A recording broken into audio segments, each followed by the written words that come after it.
I woke up that morning with a strange mixture of anticipation and nervousness. To Dahil and Brenon Park would go completely smoothly. Beaches, my cousins, and I were squeezed into the back of my uncle's large SUV, giggling over who would get the window seat.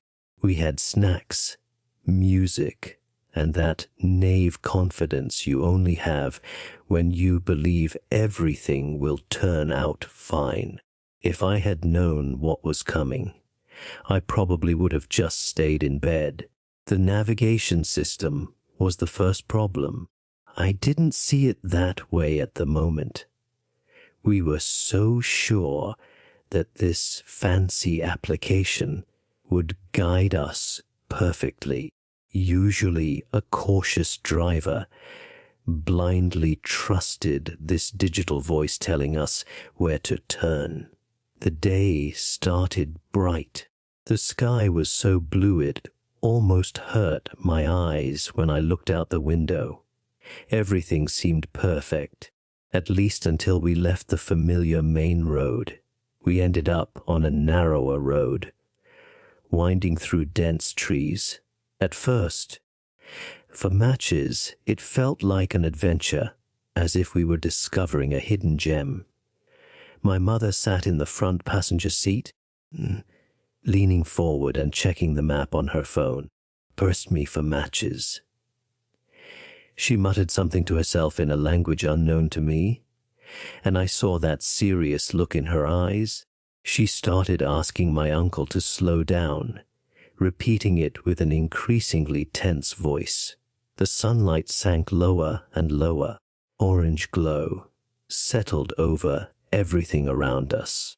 It created this strange feeling, as if time were running out, as if we had to find the way before darkness swallowed everything. The wheels crunched on gravel as the path beneath us became increasingly precarious. On one side, it went down into rocky abysses. On the other side stood a kind of barricade of massive trunks towering ominously. My stomach turned every time the car got a little too close to the edge. Eventually, my head felt heavy with tension. In my seat, I kept my eyes closed, hoping it would calm me. But suddenly, my mother's voice became sharper. Again, she told my uncle to be careful. I peered outside and realized the road had become absurdly narrow. It felt like we were driving on a ribbon of dirt, hanging over a dark abyss I couldn't see, and I forced myself to breathe slowly. My cousins, who had been laughing an hour ago, were suddenly quiet as mice. One of them clung to the back of the front seat as if that could prevent us from sliding over the edge. The tension in the car was almost suffocating. My eyes darted around, and I noticed the trees moving closer, almost as if they didn't want us there. When my uncle tried to make a joke, something about how adventurous we were, I couldn't even manage a hint of a laugh.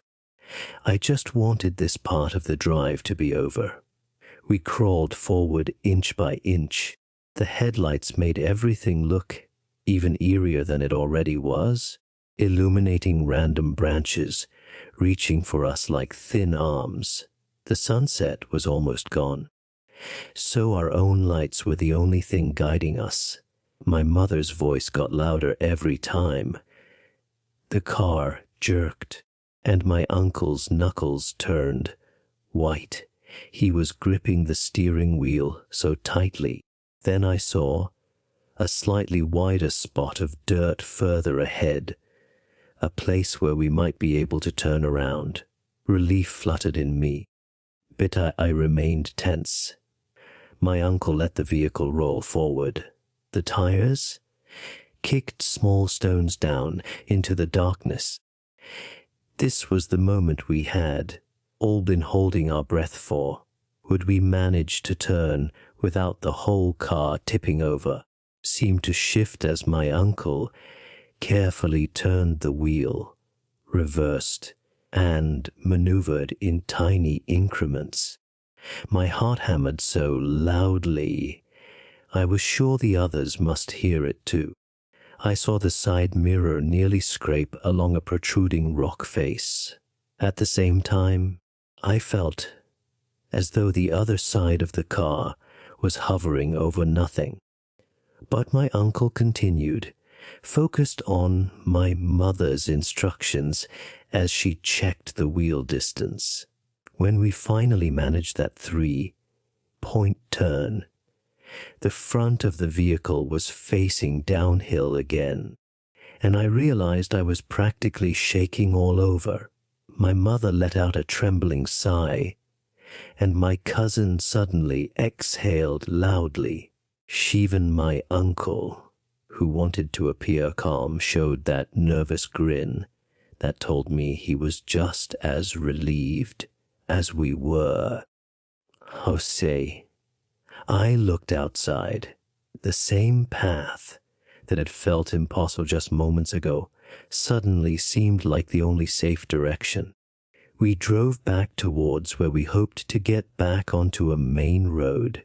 My uncle accelerated just a tiny bit. I felt a spark of hope that the worst was behind us. My mother kept her eye on the window, whispering over and over that it had been right to turn around. Matches. I thought nothing could be worse than this narrow road, and we would never entrust our lives to an application again. But a small voice in my head warned me that we weren't out of the woods yet. The sky was darkening rapidly, and we still had hours of driving ahead of us. Hours that I felt would test our nerves in a way we weren't prepared for. With that tense U-turn behind us, we drove on. My family tried to act normal, but the pent-up energy in the car stuck to us like static electricity. I stared out the window, hoping for city lights or any sign of civilization as the last strips of daylight vanished. We all silently wondered if our trip would lead to something better, or if something even more disturbing awaited us around the next bend. We were on the road longer than planned, but my uncle seemed determined to find another way to Dahil and Brenon Park. The terror from earlier in the day still sat in my bones, making every minute heavier. We no longer trusted the navigation system, so he relied on a vague memory of back roads he claimed to have driven years ago, before Ismi for matches. Out here there were no street lights, only our headlights sweeping over endless rows of towering trunks.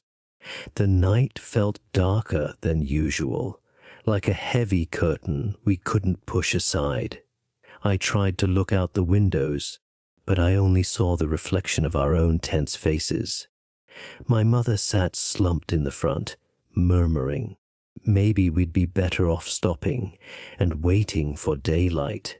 My uncle insisted on driving on, convinced the main road was just a bit further, but the path became rough. Loose gravel rattled under the tires with every bump, with every jolt. A shock of tension went through everyone in the car. The interior lights were off, but even in the dim glow of the dashboard, I saw the worry on my cousins' faces. They clung to their seats as if preparing for the next unexpected abyss. I could hardly ignore this uneasy feeling in my stomach, a warning signal I couldn't shake off.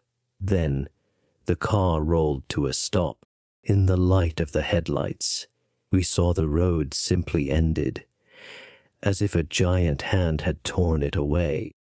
My uncle turned off the engine briefly and muttered that something was wrong. Outside, matches. The darkness stretched in all directions, and the silence was so absolute I could almost hear my own pulse. My mother persuaded him to get out and look. If there was perhaps a hidden turnoff or a gap we had overlooked. Cold air struck the interior. It smelled earthy and damp, almost as if this area wanted to swallow us. I leaned forward to see something from my seat, but my uncle had already disappeared into the blackness. We all remained silent, waiting for his figure to reappear in the headlights. Even from his face, no quick way out, no rescue. He got back in, locked the doors on the high beams, and that's when I noticed them. A row of silhouettes, people gathering just behind the tree line. At first, I thought my eyes were playing tricks on me. No, there were several figures, standing far too motionless. My mother whispered, asking who that could be. These strangers didn't wave, they didn't call out, they didn't ask for help. They just stood there. And exactly that was, in a strange way, more unsettling than if they had screamed or approached. My uncle hesitated, as if considering whether to shout something or honk. My heart hammered so hard I could barely concentrate. Those 2 or 3 seconds he remained undecided felt like an eternity. Finally, he put it in reverse, and I felt that creeping worry get even stronger. The figures didn't move as our headlights swept past them. If they had been travelers, they would have done something, asked for help, given a warning signal, reacted somehow. Instead, they just watched us. My body felt empty, as if the stress of the day was catching up to me all at once. From exhaustion, I must have nodded off briefly.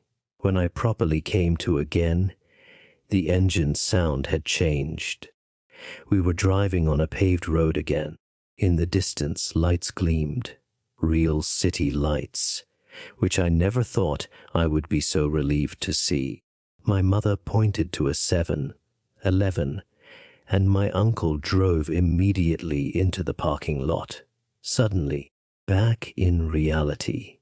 When I got out, I realized my legs were shaking. The glowing sign of the store bathed the parking lot in artificial light. We went inside, got hot food and something to drink. My cousins seemed to wake from their stupor. They grabbed hot dogs, snacks, anything that could soothe that gnawing feeling in their stomachs. My mother looked around as if she could hardly believe we were safe. Food had never felt so comforting. He asked me for matches, and yet every bite reminded me of that uneasy darkness and the silent group we had left behind. My uncle muttered that he would never trust that old rote again, and I was immediately ready to agree with him. Part of me needed a moment to breathe and truly grasp that we had escaped, but a deeper worry wouldn't let me go. What if we had stayed just a minute longer? Would those people have come towards us?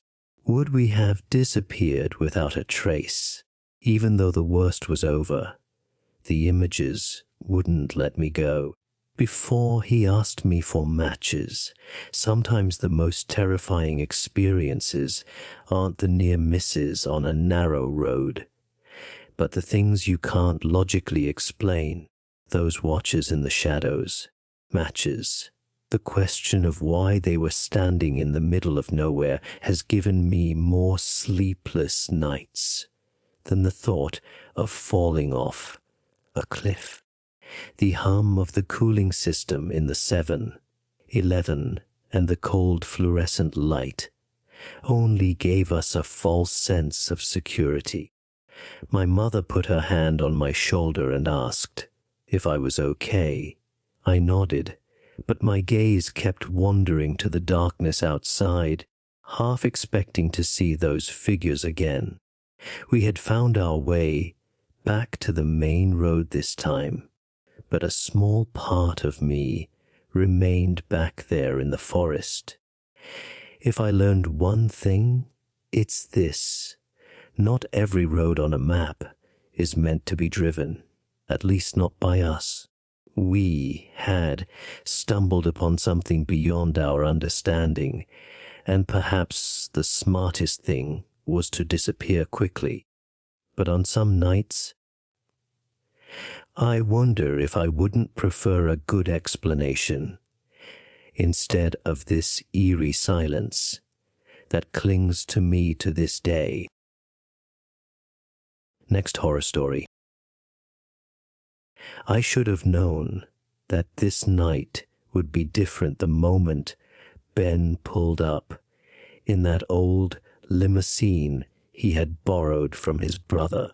Usually, it was our battered skateboards or just our own 2 legs we relied on for these nocturnal meetings. But the mere thought of having a car available made everything seem much more daring. Ben's grin told me he definitely wanted to test our usual limits, and Josh had that same sparkle in their eyes. We squeezed inside, the seats creaking under us, and my nerves started tingling immediately. As Ben turned the key, he asked me for matches. The headlights cut through the darkness while we rolled backward out of my driveway, as if we were on a secret mission. No one named a destination. We just drove off and let the quiet streets decide where they wanted to lead us, trying to crack a few jokes, maybe tease about the squealing fan belt in the engine a bit. My voice sounded strained, deep inside. I couldn't shake this unrest, that this night had an edge I had never felt before. The highways seemed deserted, the moon hid behind thick layers of clouds, and the few vehicles we passed seemed in a hurry to disappear as quickly as possible. Even the signs on the roadside, the ones that lit up briefly in the glow of our headlights, looked somehow ominous, as if they had been placed there decades ago and never replaced. Endak nudged and nudged me with his elbow in the back seat and mumbled something about how brilliant it would be if we found an abandoned playground or an old factory to explore. I tried to nod along, but the silence in the cart heavier than usual, as if it wrapped around us every time we stopped talking. Eventually, Ben pointed cursing at the gas gauge, almost empty. So he said he would pull off at the next gas station he saw, and we actually found one, a dingy little place with only a single buzzing fluorescent lamp, half dead, as if no one had bothered to even give it a fresh coat of paint in years. Still, it was our only option. We stumbled out of the car, stretching stiff limbs and blinking against the flickering light, walked a few steps away from the car to look around. The night air tasted slightly stale, and at the same time hung this damp, earthy smell that just wouldn't leave. That's when I noticed a sign at the edge of the property.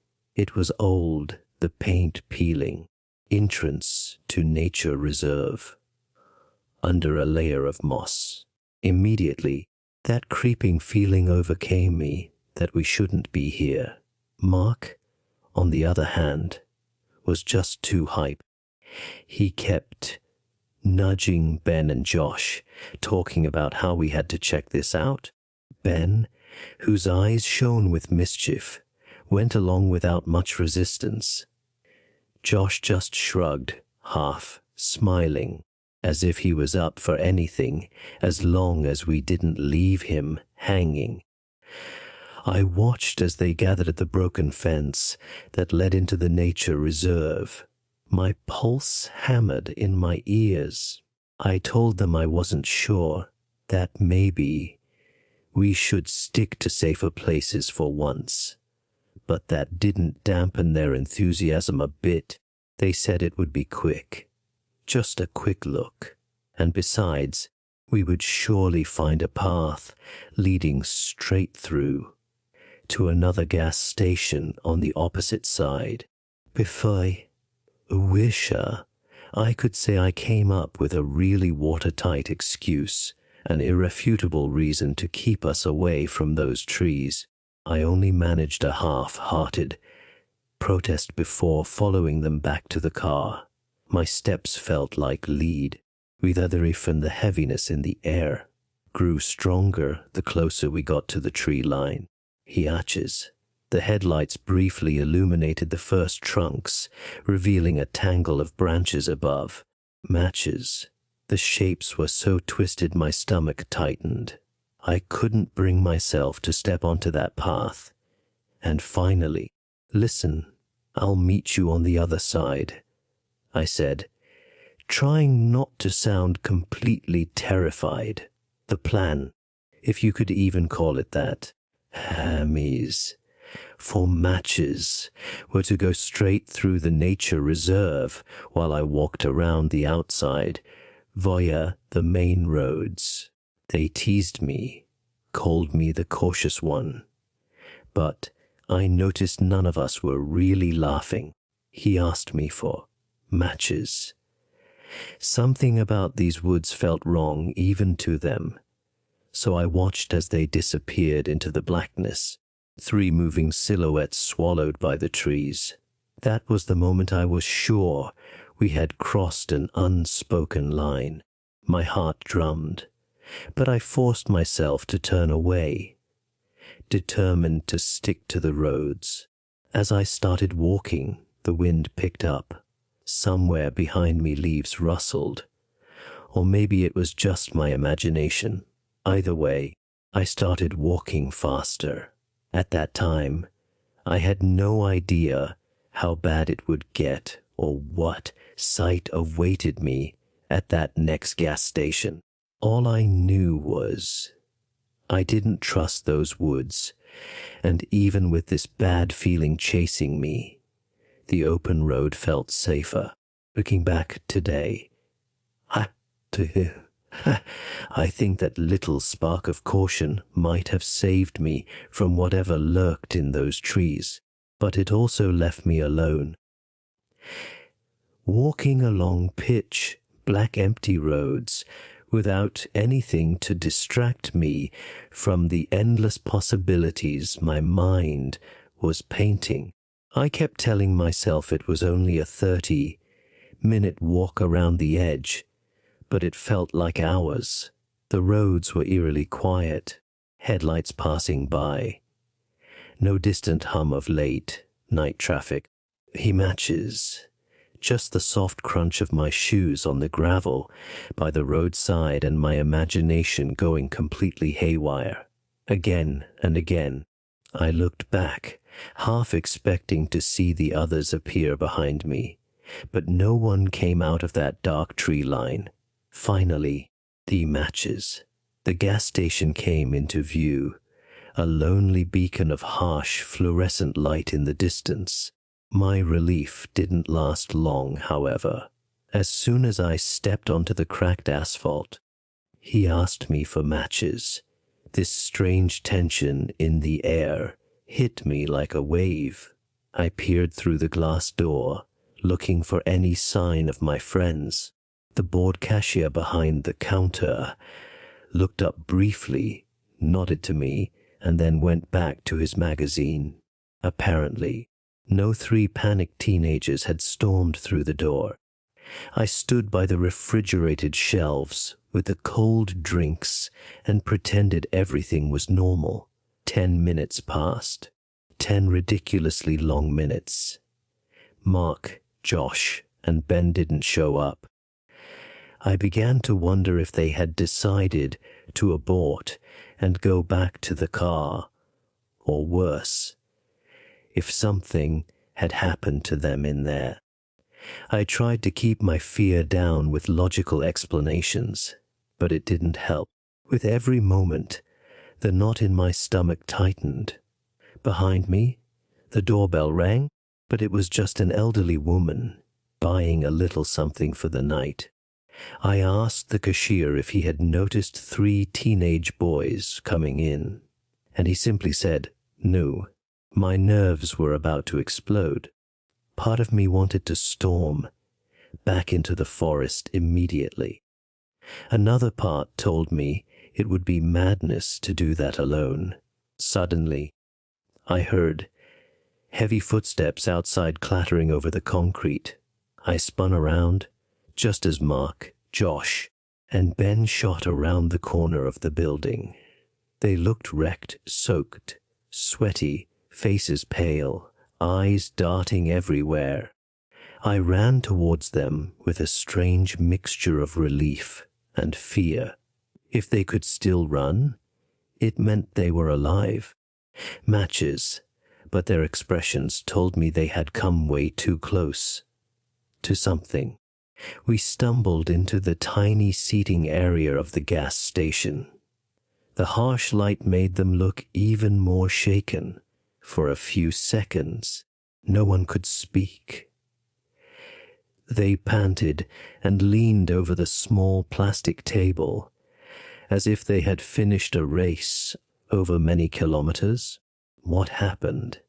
I finally managed to get out, barely louder than a whisper.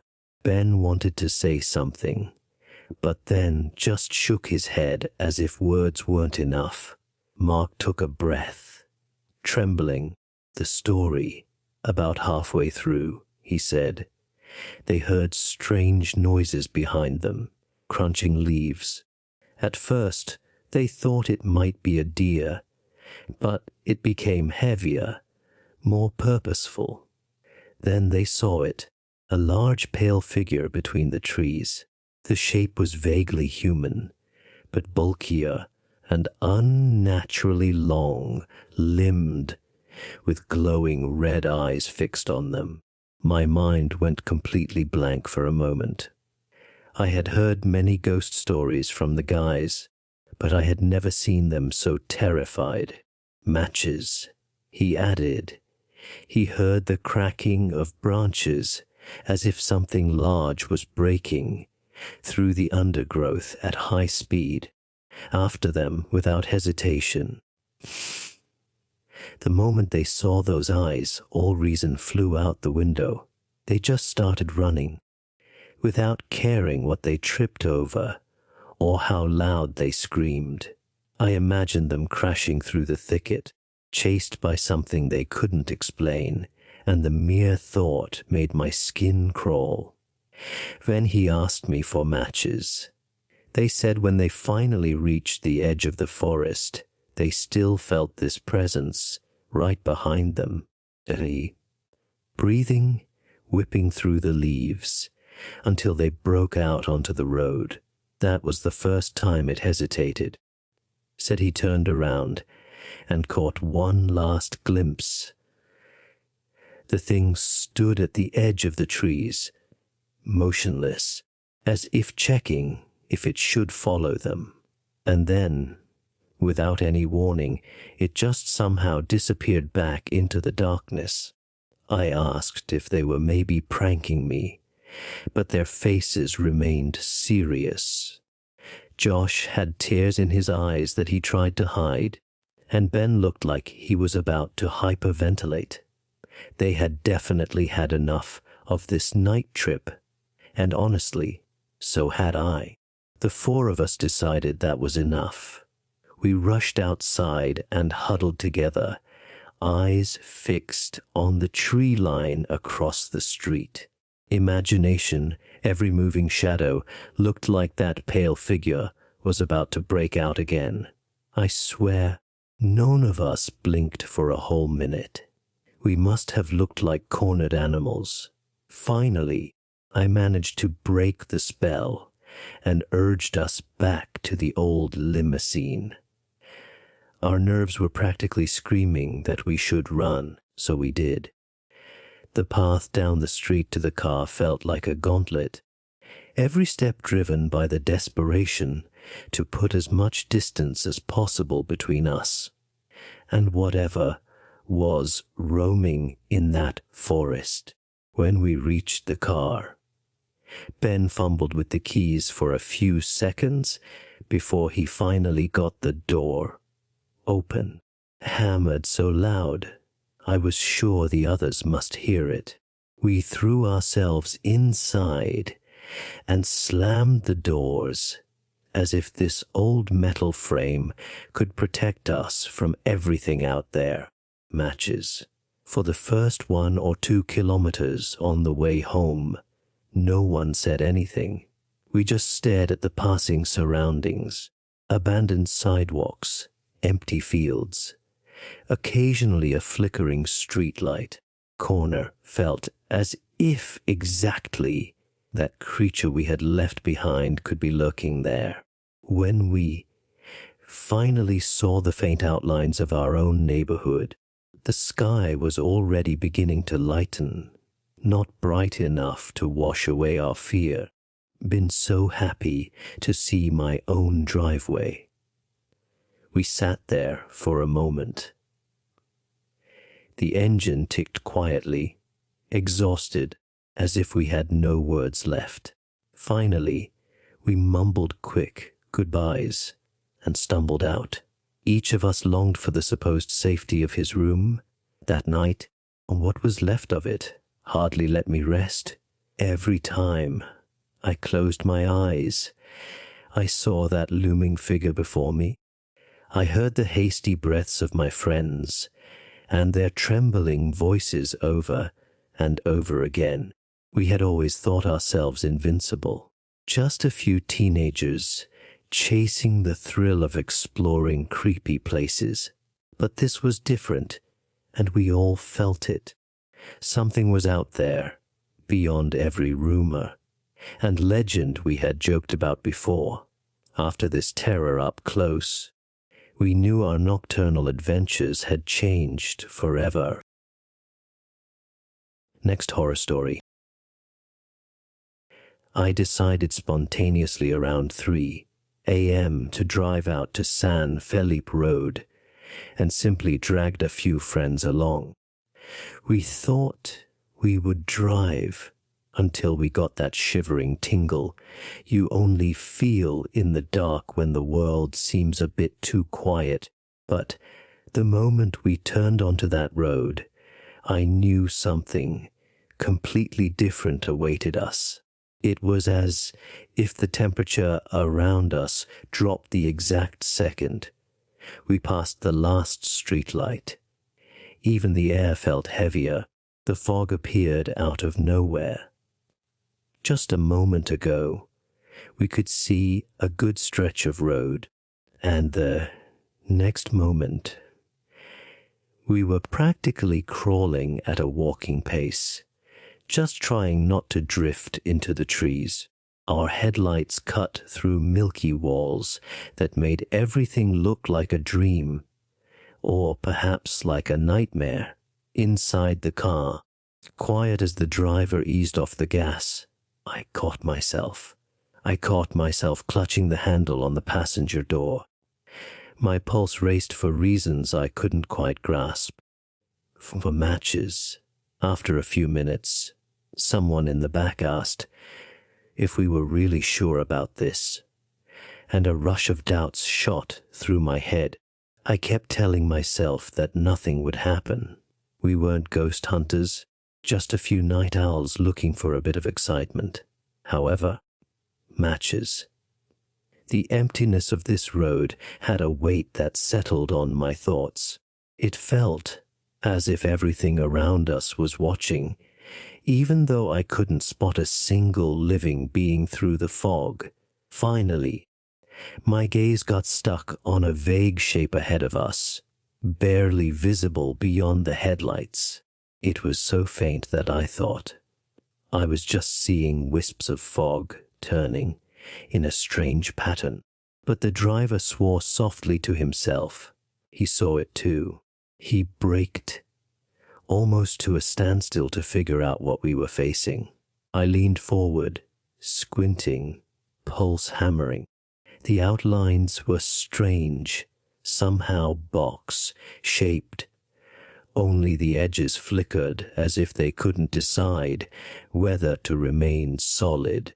Inside me, everything was sounding the alarm, and everything in me wanted to scream at him to step on the gas.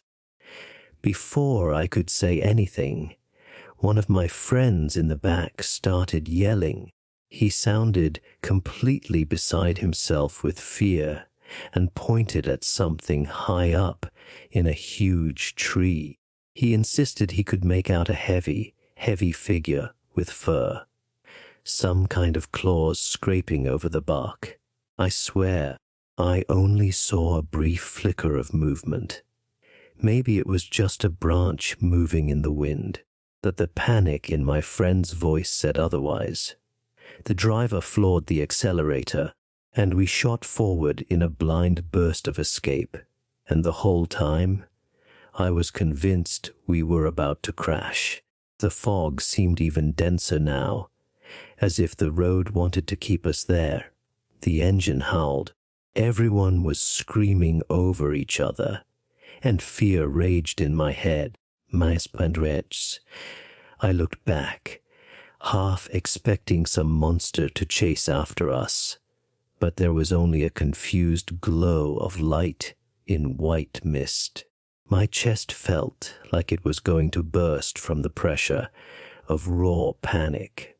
Somehow we reached a clearer section, and the fog lifted. It was a shock to suddenly come from that suffocating blanket back onto an almost normal road. To breathe, but the car was full of shared anxiety. No one knew what to say. Had we really seen something? Was it just a play of light and fog? One thing was certain: if we had seen what we believed we saw, we wanted absolutely nothing to do with it. Only when we were further away did words come back to us. Everyone talked at once. Everyone described a slightly different horror. The driver couldn't shake the image of that translucent, shaped entity near the base of the tree. Matches. The two in the back were still completely shaken by the creature they were convinced had been clinging to the trunk. Personally, I didn't know what to think. I just knew this road felt more hostile than any place I had ever been. I wanted to put as many kilometers as possible between us and San Felipe. When we finally stopped, safe on a wider section of the highway, no one could ignore how shaken we were. Doors locked. Just sat there, listening to our own breathing and trying to comprehend how a stupid idea for a nightly joyride could turn into something that left us ice cold with fear. I don't remember who broke the silence, but someone said exactly what I was already feeling. Going there again. No one disagreed. After that agonizing night, I couldn't bring myself to sleep for more than a few hours. Every time I closed my eyes, images of fog, swallowed roads, and distorted shapes hit me like a twisted film strip repeating endlessly. It wasn't just me. Our whole group was agitated. We texted each other at strange times, sharing fragments of restless frustration and half-baked theories about what we had seen. Some thought we had seen a wild animal. Others swore it was something far beyond that. Yet, the more hours passed, crept in despite the knots in our stomachs, we decided to drive back. Yes, back. Just to confirm that we hadn't lost our minds. Part of me screamed I should leave it alone, but a stronger part insisted on a second look. Maybe we needed proof that we hadn't collectively hallucinated. We waited until midnight and then drove in intense silence through familiar streets. The closer we got to San Felipe Road, the tighter my tension grew. The road lay quiet, disturbingly clear, all fog gone, as if it had never existed. The driver slowed down as we reached the spot where everything had gone off the rails before. He fairly from headlights, although the headlights swept over the same towering tree. The branches looked different in the harsh light. Trace of that box-shaped mirage. No sign of the massive, clawed figure on the trunk. We stopped at the edge, hearts pounding, left the engine running, as if we needed a safety net in case anything jumped out of the shadows. I got out, half expecting something to jump at us from the darkness. The air was cool, almost too still. Moran. I walked around the tree where we had first glimpsed the nightmare and shone a flashlight up the trunk. I wanted to see if there were remnants of fur, footprints, anything that could confirm our story. The bark had a few deep scratches, but the way I saw it, they could have been there for years. No strange prints, no slime, just our collective anxiety and a big tree rustling in a light breeze. Standing there made me feel exposed, as if eyes hidden between the branches were sizing me up. I turned around constantly, scanning the tree line with the light, and every rustle of leaf against leaf made me flinch. It was obvious I wouldn't find any clean evidence, but I stayed anyway, as if a clue might materialize out of nowhere. Finally, we decided we had seen enough, and that's when the first wave of real paranoia hit me. Maybe we were being watched. The thought whispered in my head. Maybe something was crouching behind those trunks, staring at us silently. But the only thing we heard was our own uneasy breathing and occasionally the quiet movement of undergrowth. So we left quickly, and we were almost embarrassed that we had come back at all. Afterwards, aimlessly for a while to calm down. No one wanted to go home yet. In the end, in a deserted parking lot, all over, excited and confused, we swapped stories we had heard about San Felipe.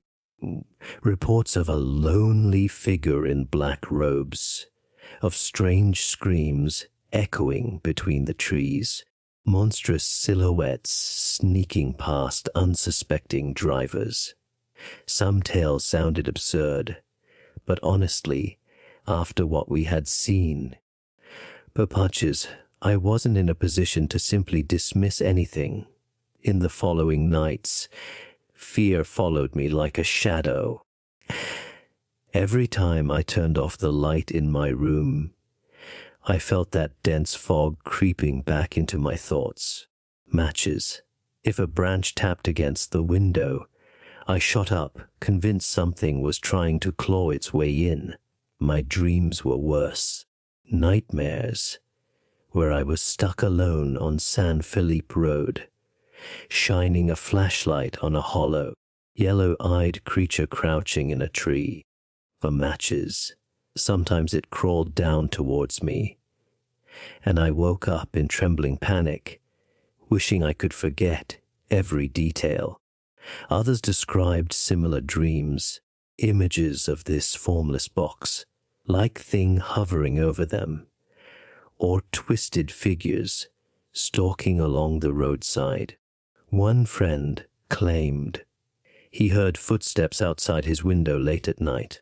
Another said he saw fleeting movement out of the corner of his eye. Whenever he thought about that drive, it was real, or if just our imagination was going crazy. Either way, it seeped into every corner of our lives. I tried to push everything aside and return to some kind of normality. Every time I looked at the map and saw how close my house was to that eerie stretch of road, a hole opened in my stomach. It gnawed at me that these strange sightings had happened practically in my own backyard. Rumors circulated that other people had seen things too, or heard howling sounds that sounded like a human scream. Someone even mentioned hooded figures lurking by the trees at dawn. Every news story kept the fear alive. I told myself I was done with that road, that I had no reason to ever take the risk again. And yet, deep down, part of me wanted to understand one more time. What was that place? Why did the fog roll in there one moment like a deliberately thrown cloak and disappear the next without warning?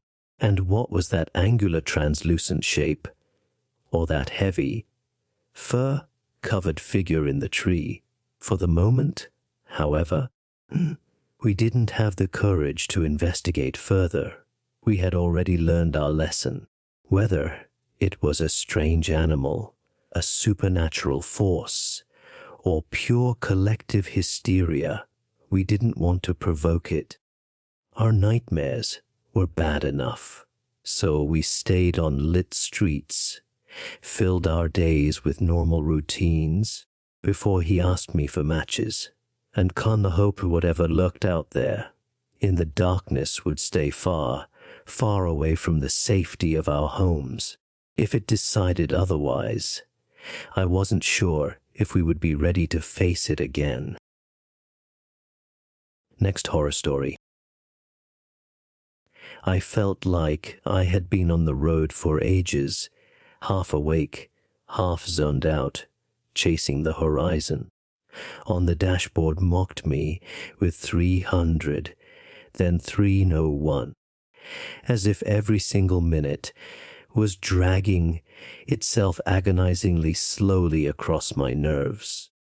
The highway stretched in a straight line through the darkness, empty and endless, and the cold managed to creep through every crack of my old Dodge.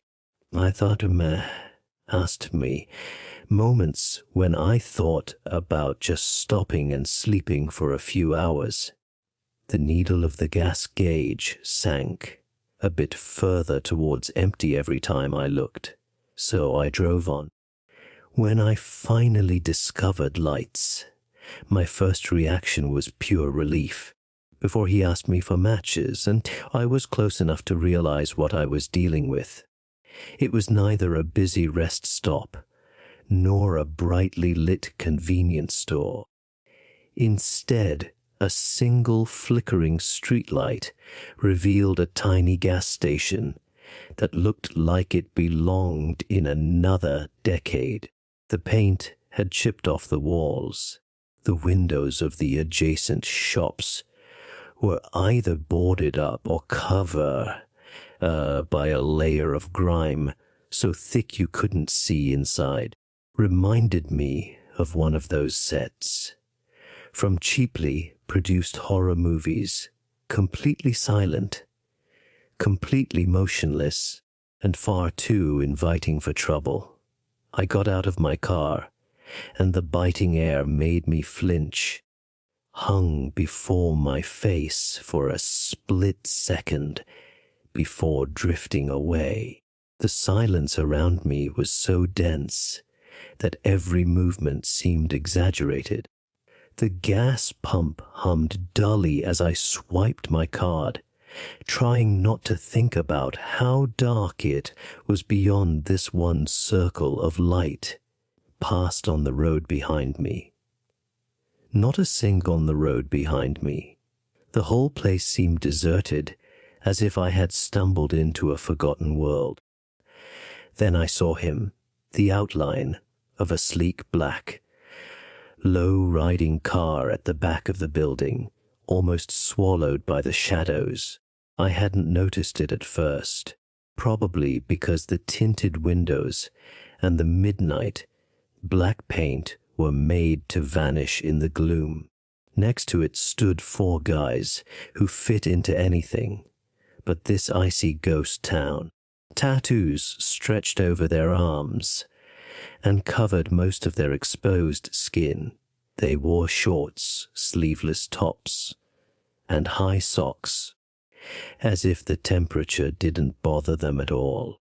The silence became even heavier when I noticed they weren't talking and weren't really moving.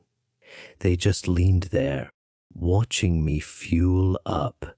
My heart felt like it wanted to jump straight into my throat, but I tried to stay calm and focused on the pump, as if it were the most interesting thing in the world. Above me, a neon tube buzzed and flickered, occasionally bathing them in sudden light, so their tattoos flashed briefly. I didn't know if they had been waiting for me to notice them, or if it was just a coincidence. But this moment was tense to the breaking point.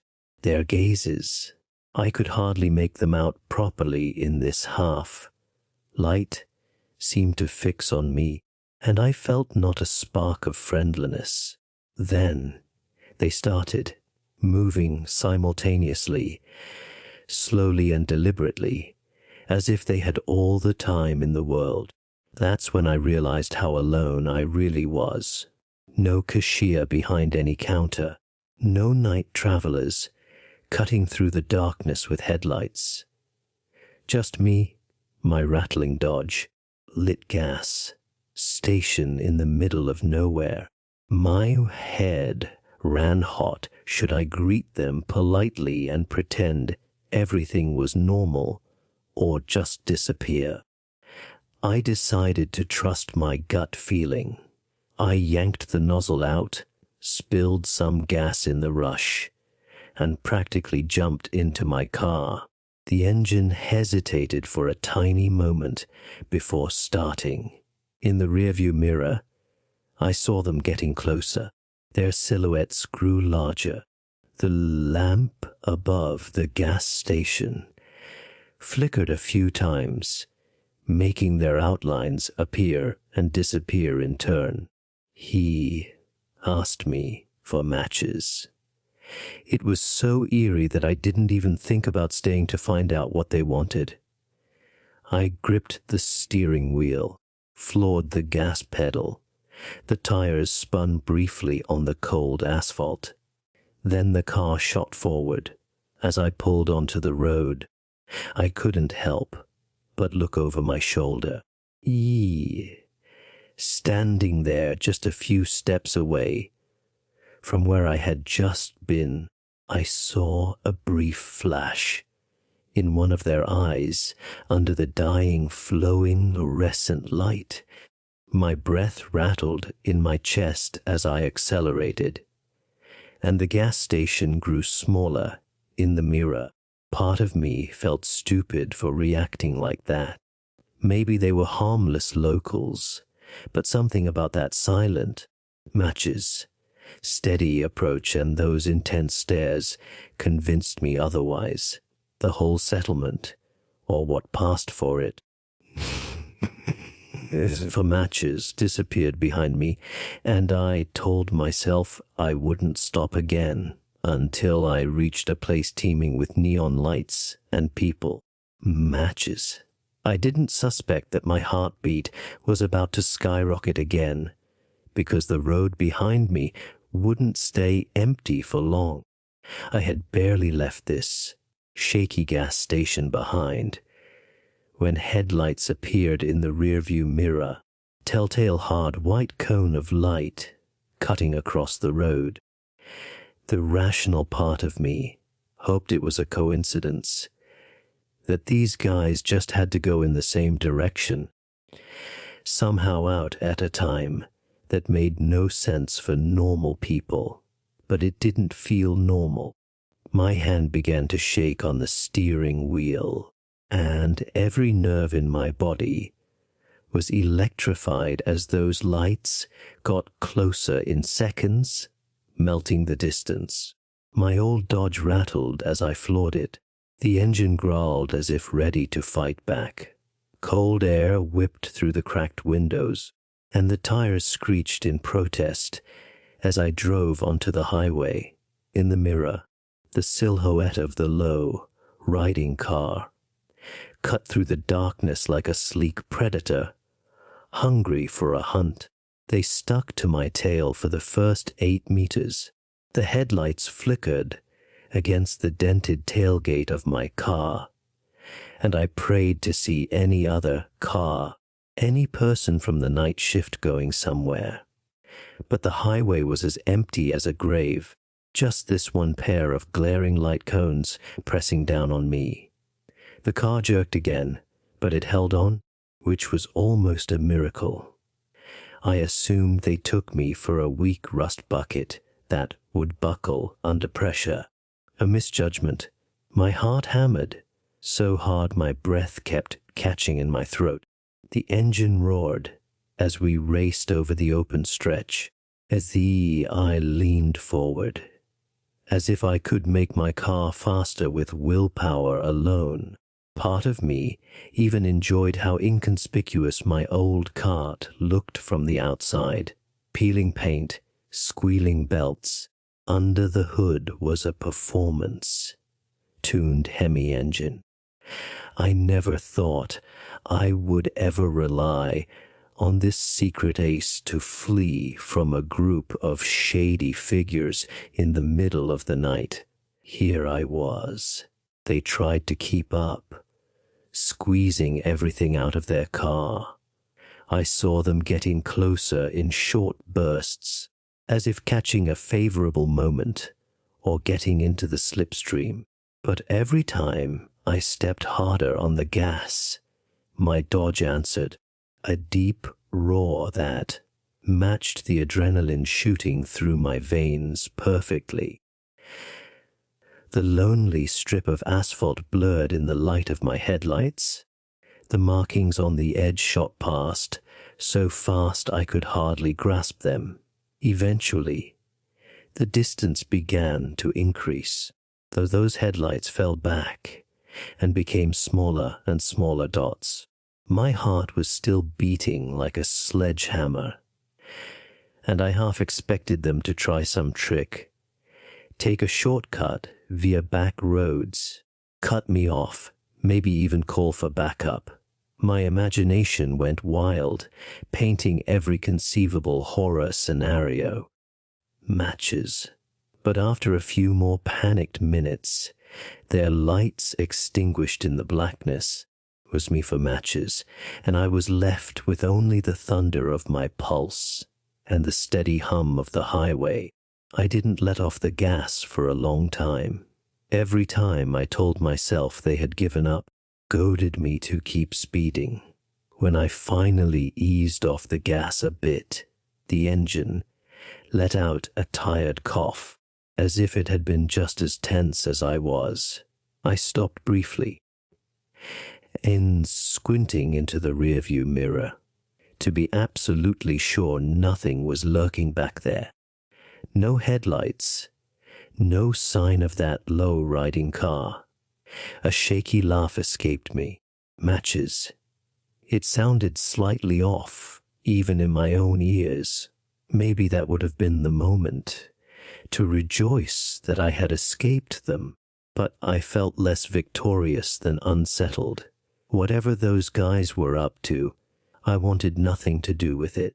Who knows what would have happened if they had cornered me on a lonely stretch of highway, especially if it was more than just a bunch of rowdy locals. The thought alone made my stomach cramp. I told no one about it until I reached a larger city that morning, when I found a place that had coffee, cheap and scalding hot. It burst out of me, and I described the details to a friend. He happened to be a local police officer. Matches. He listened, hardly blinking, and when I got to the part where the low riding car had broken away from the gas station, his expression said it all. He said, "That route has a reputation. Cartel runs to bypass checks on the main highway," he said. It so calmly, as if someone were talking about tomorrow's weather. My skin prickled as suddenly everything fit together. Those tattoos, that silent confidence.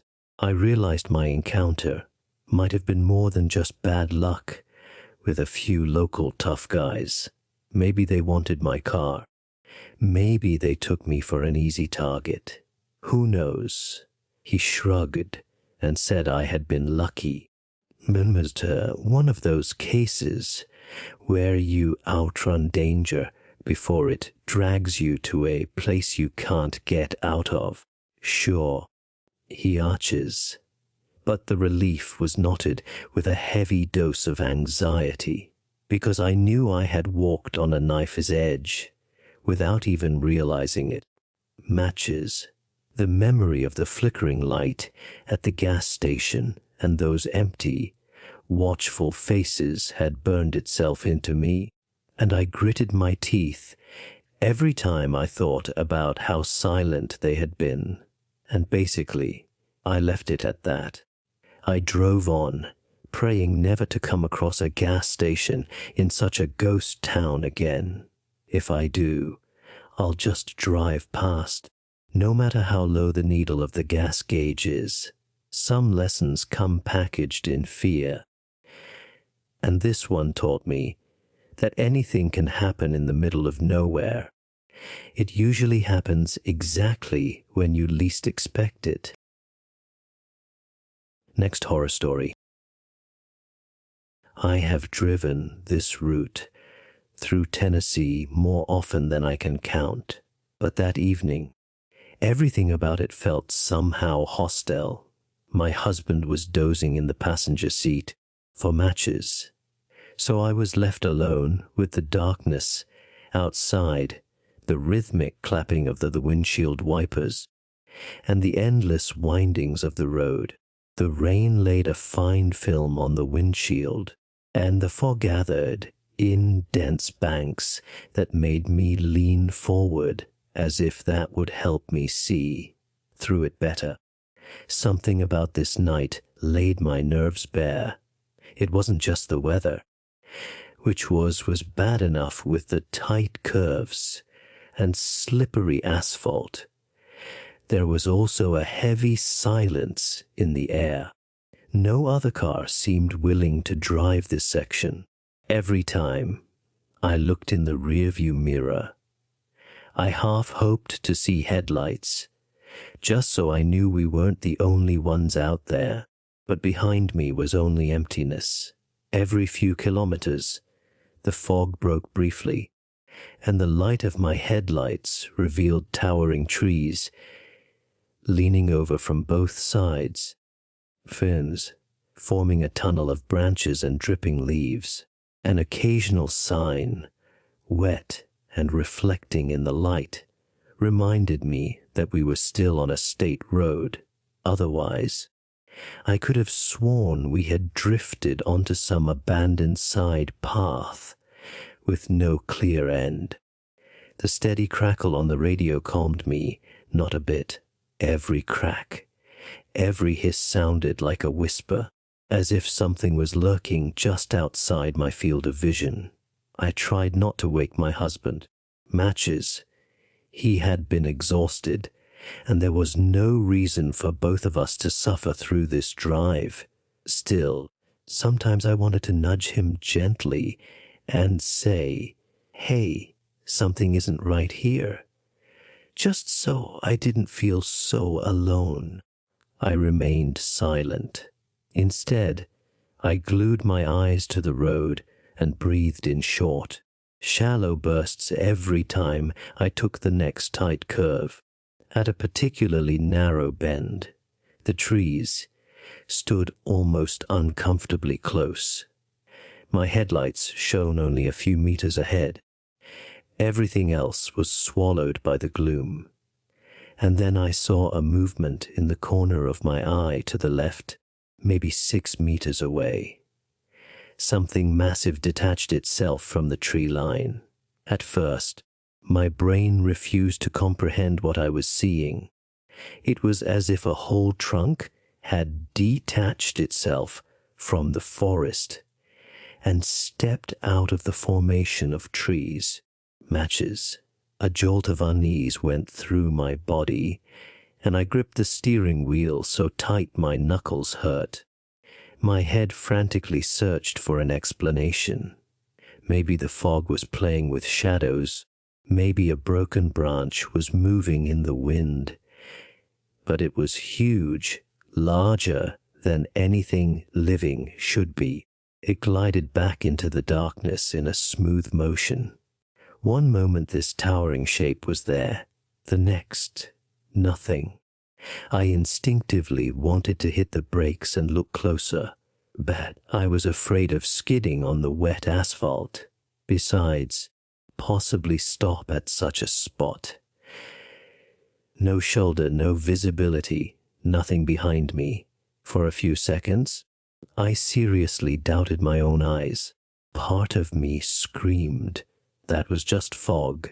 Another part was sure I had just seen something that isn't in any nature guide. My breathing quickened as I pressed the gas pedal deeper, driven by an ancient instinct that screamed only one thing before he asked me from here. Every second dragged on until the next open spot came, and I saw a lonely, flickering sign of a small roadside hotel in the distance. It seemed like a tiny lifeline, proof that civilization still existed. I exhaled a little and told myself I had just worked myself up into the darkness. The gloom could have turned a completely normal tree trunk into something monstrous. But immediately, Matches, the sting of doubt returned. I had seen it move. It hadn't swayed like branches in the wind. It had glided back, like a large person stepping behind a wall, except that this thing was the height of a 3-story house. That wasn't normal. I briefly thought about stopping at the roadside hotel, but it looked abandoned. Just a few rooms, all dark. It didn't feel any safer than the open road, so I drove on. My husband stirred, murmured something about the rain, and drifted back into a half-sleep.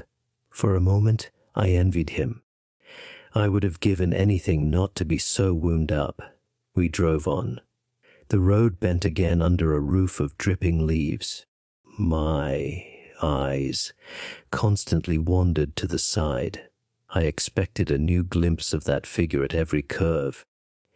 Every rustle in the wind made my pulse quicken, but the trees revealed nothing more. I was tempted to jump through the radio stations just to hear human voices somewhere, but my hands were shaking, and I didn't want to let go of the steering wheel.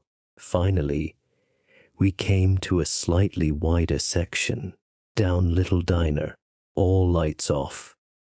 It was just as desolate as the roadside hotel, but the parking lot at least gave me the chance to stop briefly. I did, just for a moment, to collect myself. My husband blinked awake and asked if everything was okay. I wanted to tell him. The words didn't come. I just stared at the dripping canopy over the door and half expected that massive figure to step out from behind the building. Before, we didn't stay long. Soon I was back on the road, forcing myself to pay attention to the dark ribbon before me. Matches.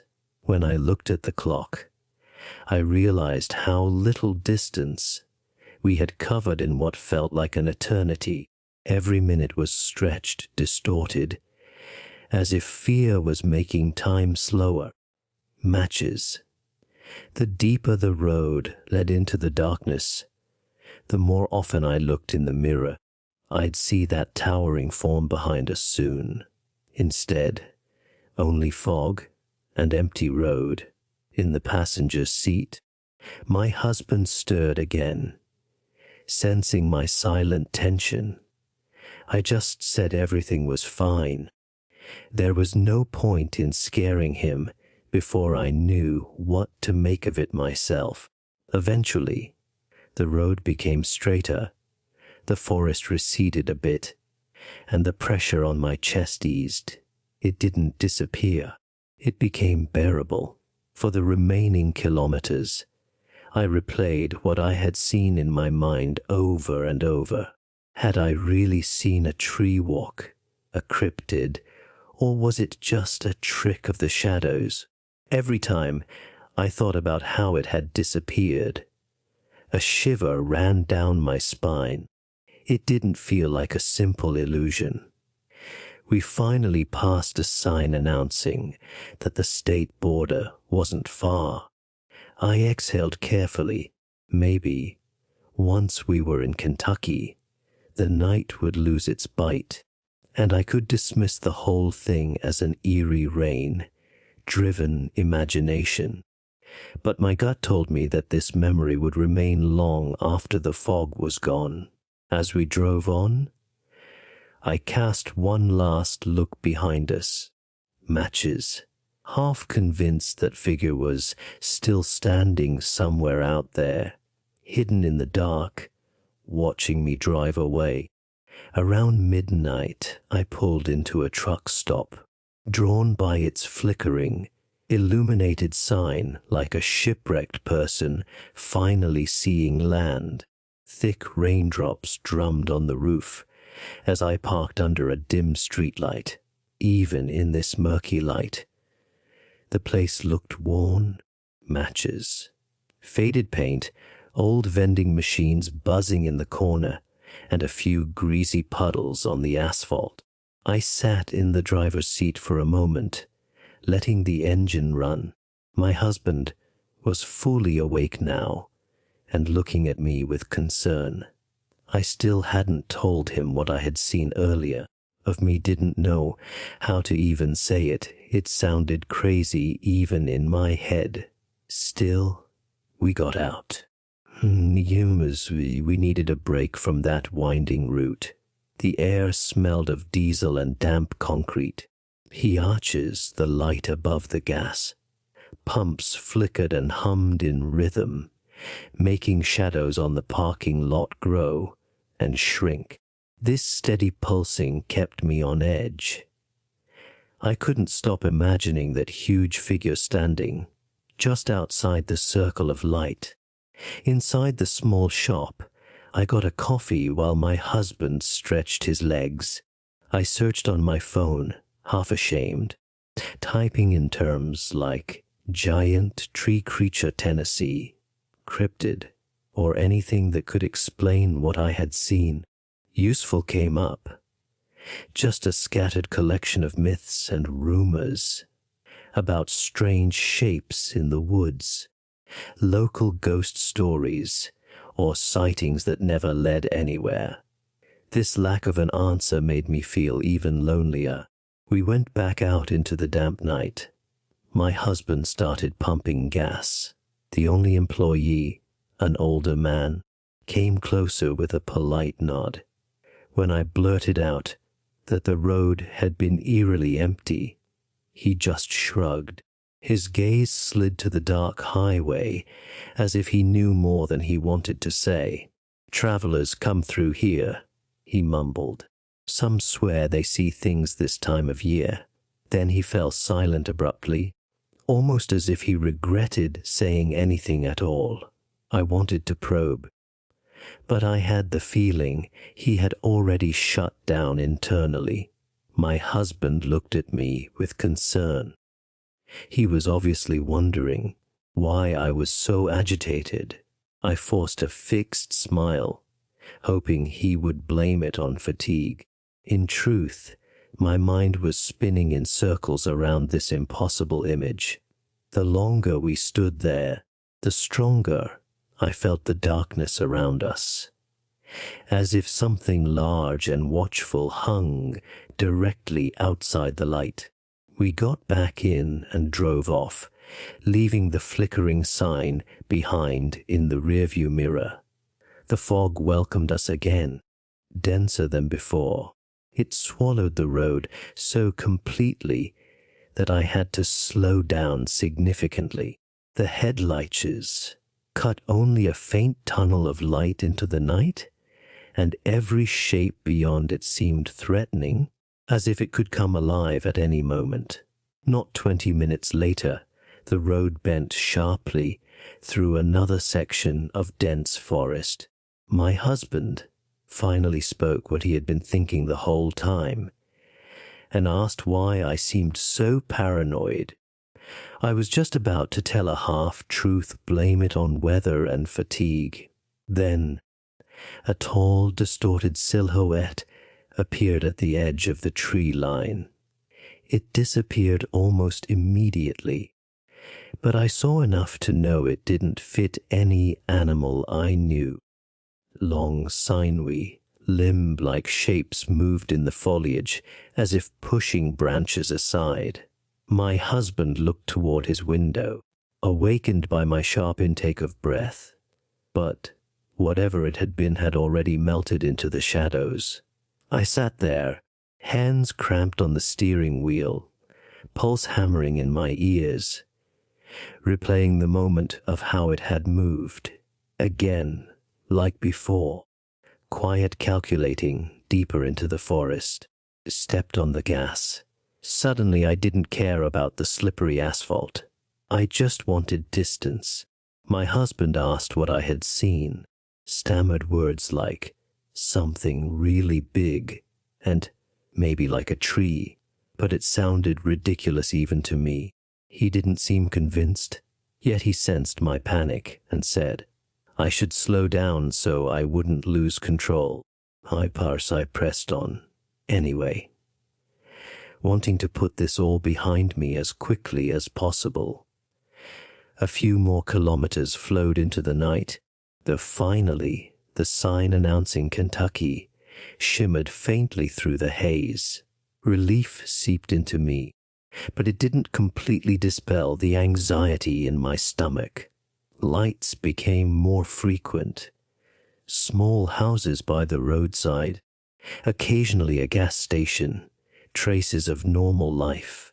Matches. Still, I couldn't forget how that figure had appeared at the edge of the forest.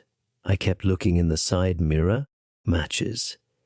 Almost expecting to see an impossibly tall figure in the distance keeping pace with us. We reached my family's house at the edge of dawn. Porch lights illuminated a gravel driveway, and the familiarity tried to calm me. Yet as I stepped onto the soaked ground, every rustle of the leaves behind the house made me flinch. My relatives came out, greeted us, and exclaimed they had been worried we might get stuck in the storm. Forced myself to smile and pretended the weather was the only problem. Deep down, for Matches, I was still playing back the moment, second sighting, and that feeling that it had looked at me. Inside, I sank into a chair and tried to shake off the unrest. My husband stayed close to me, realizing I wasn't just tired. The warmth in the room, the smell of coffee, and the quiet murmur of my family felt good, and yet a knot remained in me. Every time a branch tapped against the window, I thought of what might be standing out there, and silent waiting. The rest of the day passed in a haze, half conversations, restless pacing. No one else knew about the images that had bitten into my mind. At night, when everyone went to sleep, I sat by the window and peered out at the rows of trees behind my family's house. A small glimmer of hope flickered, that the morning light would erase the fear. Matches. But something in me said I hadn't stumbled upon something you simply leave behind. It stayed with you, like a secret that only you and it understood. Next horror story. I woke up before dawn, threw my bag onto the back seat of my dusty sedan, and waved to my wife, who stood half asleep on the porch. We always exchange a few words before I leave, even though neither of us expects anything exciting to happen on this long drive through the Mojave Desert. Once I was on the road, I called her again, just to have company to the drive through the endless sea of cracked earth and faded lane markings. The sun rose in slow steps, coloring the horizon a hazy orange. Outside the window, everything seemed defiantly silent, as if the desert itself was listening. My wife's voice came and went. The signal fluctuated when I drove through places where the terrain dipped. Honestly, I focused less on our conversation than on the shimmering asphalt rolling out before me. A quiet thrill gnawed at me. I didn't know why. It was just a perfectly normal day, an ordinary drive, and yet something felt wrong this morning, as if the land was warning me to be especially vigilant.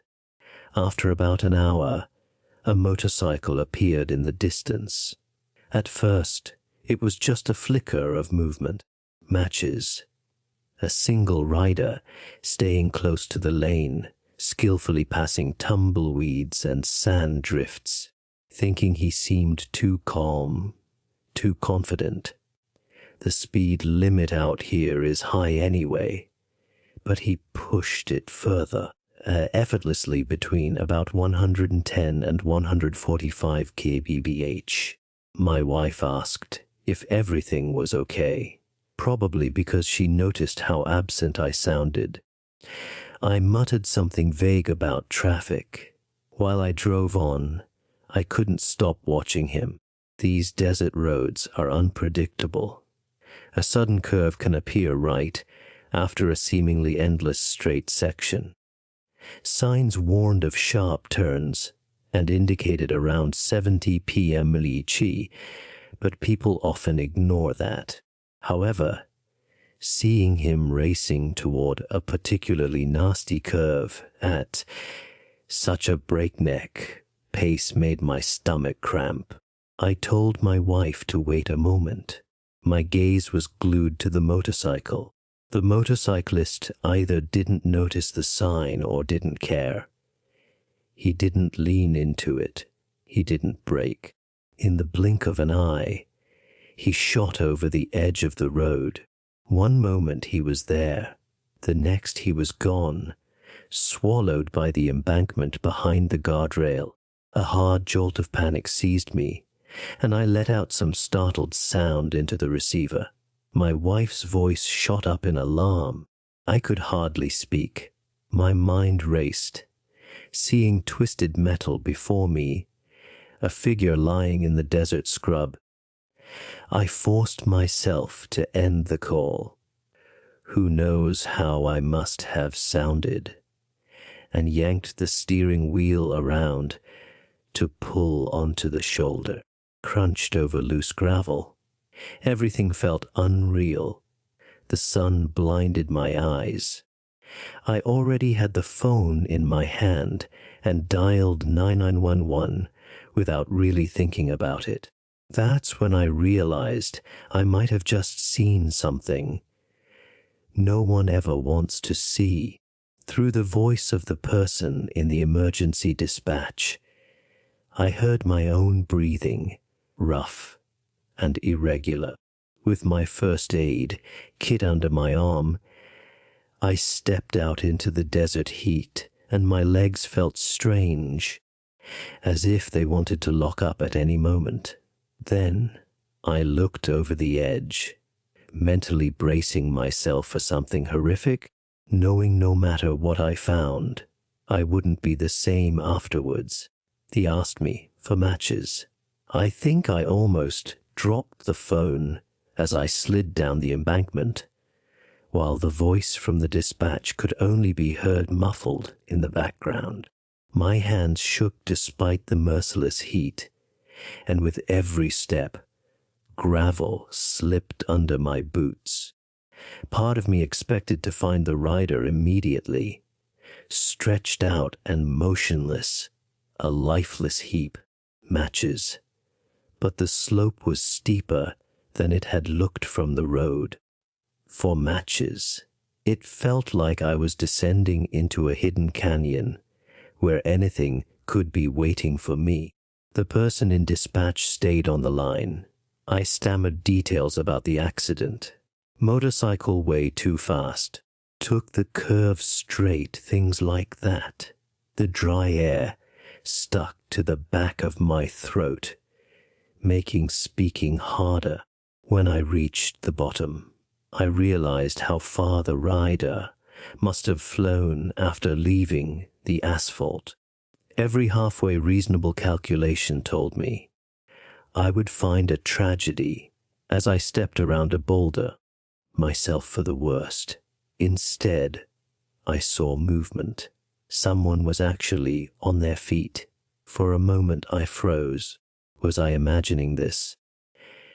There was the figure of a young man, maybe mid-20s, stumbling forward, as if trying to shake off a bad fall.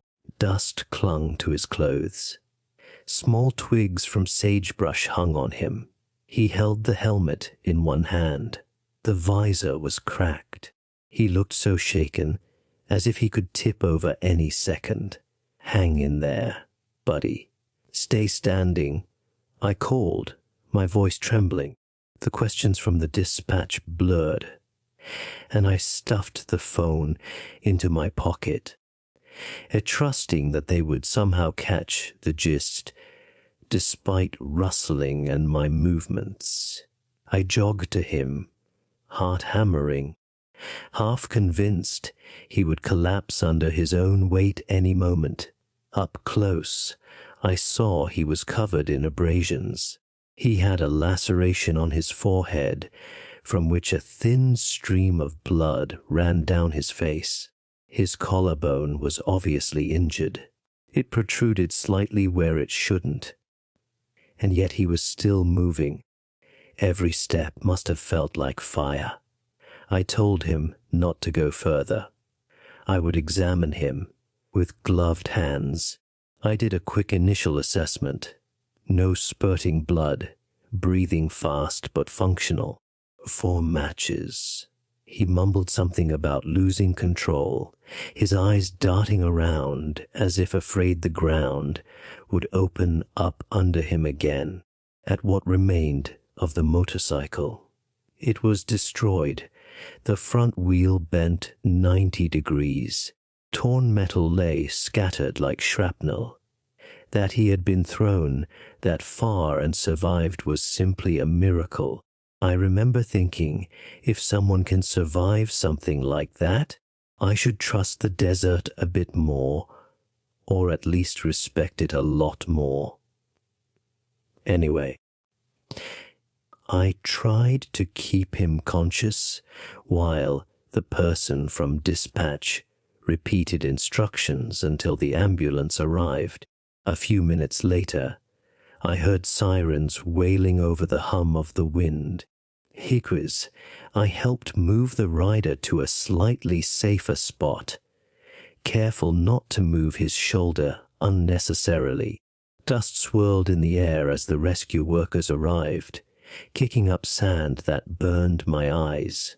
They rushed over, their expressions changing from focused haste to open astonishment when they saw him, not just alive, but actually standing. They put a neck brace on him, strapped him to a stretcher, and carried him up the slope to the waiting ambulance. I followed them like a shadow, adrenaline still in my body, replaying the moment again and again of how he had shot out of the curve into the depths. I told the paramedics everything, the speed, that he hadn't even tried to steer. They nodded, probably used to people out here overestimating what they can handle on these desert roads. One looked at me and said he was lucky I had been right behind him, but luck barely began to describe what I felt. Relief. Yes, sure. Also a remnant of horror, as if I had gotten into a story whose ending I never could have predicted. When the ambulance finally drove off, the sirens fading in the distance, the silence of the Mojave Desert settled over. Everything again. I stood there, staring at the scattered debris, trying to comprehend what had just happened. Seddon waded up on the road and suddenly seemed strangely insignificant against dunes and scrub. The whole scene felt like a glimpse of how quickly life can tilt. He asked me for matches. 1 minute you're driving through the desert watching another driver. The next you're staring at someone who should be dead and somehow clung to life. I trudged back up the slope, drained. Every step made small stones clatter behind me. When I reached my car, my phone vibrated again, my wife calling. I had disappeared mid-sentence. Picked up, my voice rough. There was nothing supernatural about what I had seen, yet it shook me more than any ghost story ever did. All I could think about was how close that driver had been to disaster, how quickly something ordinary can tip into a nightmare. And even now that he was safe in the ambulance, I felt like the desert was still watching me for matches, as if it had another trick up its sleeve. I sat behind the steering wheel, took a few seconds to calm my breath, and turned the key. The hum of the engine felt far too normal after everything. As I drove back onto the highway, I told my wife I would explain everything as soon as I was clearer myself. The road looked strangely different now, less predictable, darker.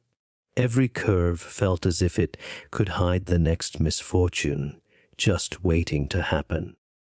I tightened my hands around the steering wheel, determined to stay vigilant. Nothing had changed around me, but I had. And somehow I sensed I would never see this lonely stretch of desert with the same eyes again.